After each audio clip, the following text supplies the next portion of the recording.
Our final speaker is Jeremy Corbyn MP. Welcome, Jeremy.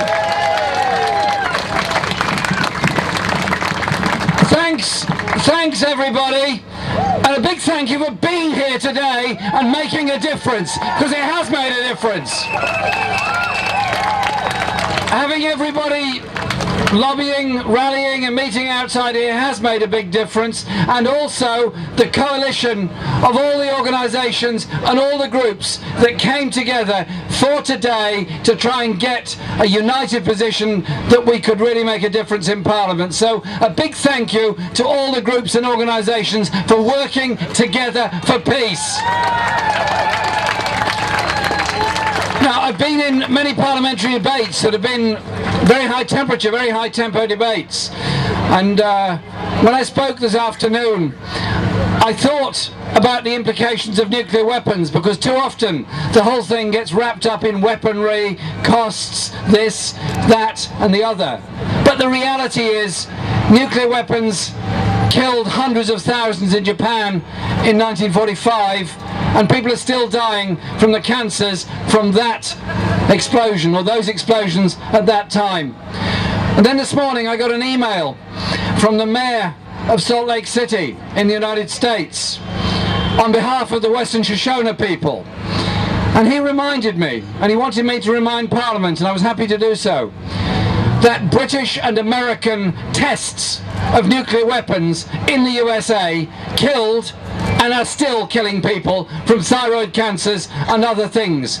Nuclear weapons kill even if they're not used. The point I also made was that place over there discussed at great length weapons of mass destruction in Iraq. There weren't any. We knew there weren't any. We knew it was a lie. Nuclear weapons are indiscriminate, illegal, immoral weapons of mass destruction that can only kill civilian populations. And so the idea that somehow or other, as Margaret Beckett tries to have it, that we can develop a new generation of nuclear weapons, develop a new generation of submarines and adhere to the Non-Proliferation Treaty is absolute nonsense. If we believe in peace, we wouldn't be doing it. If we believe in peace, we'd be supporting the NPT process. And if I don't want any country anywhere in the world to have nuclear weapons. I am totally against any nuclear weapons held by anybody, anywhere, anytime, any place. If we, as a country, do not want nuclear proliferation, then who are we to lecture anyone about not developing them if we are doing it ourselves? It's simple, obvious logic. Today was a vote that the government wanted bounced. It created a huge rebellion amongst Labour MPs, it created a lot of opposition amongst others. We have created a much bigger public debate. But the debate doesn't finish tonight. In many ways it started tonight.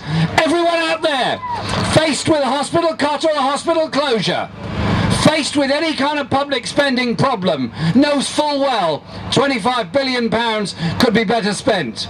Around the world, those that face the pandemic of AIDS, the sanitation crisis, the misery of underdevelopment and lack of education, know full well expenditure on weaponry makes the world a more dangerous place, sucks resources into the hands of the arms companies when it should be going into the hands of those providing health and education, and it makes an infinitely more dangerous world. I want us and all of our children and those beyond them to live in a world of peace and justice. It is not achieved at all by developing weapons, developing machines of war and threatening to go to war. It's understanding the causes of war. It's understanding the causes of instability. It's understanding the frustrations of poverty. It's understanding those things and doing something about it. Tonight, That place didn't do what it should have done. Next time, we'll make them do what they must do. Thank you very much. Peace to you all. Thank you, Jeremy. Today has been a great achievement. Don't go away thinking anything else. This is the first battle in a long war, but it's a war that we will win. It's a war for peace. There will be a final victory which will be ours, for our movement, but also for the British people and for the peace-loving people of the world. Go back home, go back to your communities, your workplaces, and build our movement for the victory over nuclear weapons. Thank you and good night.